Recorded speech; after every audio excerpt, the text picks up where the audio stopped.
নমস্কার বন্ধুরা, আমাদের বাঙালিদের মিষ্টি খুব প্রিয়।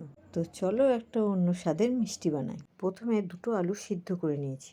আলুগুলোকে ম্যাশ করে নিয়ে এর মধ্যে 1 চামচ ময়দা, 2 চামচ চিনি, 1 চামচ ঘি, অল্প বেকিং সোডা, 1 চিমটি নুন দিয়ে ভালো করে মেখে নিতে হবে।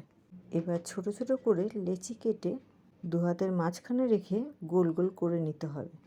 এইভাবে সবকটা মিষ্টি তৈরি করে নিলাম। এবার ফ্রাইং প্যানে তেল গরম করে মিষ্টিগুলো দিয়ে গ্যাসের আঁচ কমিয়ে নিয়ে লাল করে ভেজে তুলে নিলাম। তোমরা যারা আমার ভিডিও দেখছো অনেকেই সাবস্ক্রাইব করো না, প্লিজ সাবস্ক্রাইব করে দিও। আমার সবকটা মিষ্টি ভাজা হয়ে গেছে। এবার কড়াই বসিয়ে অল্প জল দিয়ে 150 গ্রাম চিনি, 4টে এলাচ ফাটিয়ে দিয়ে একটা পাতলা শিরা বানিয়ে নিয়ে মিষ্টিগুলো দিয়ে ঢাকা দিয়ে দিলাম। 10 মিনিট পর ঢাকা খুলে নিলেই রেডি আমাদের পান্তুয়া।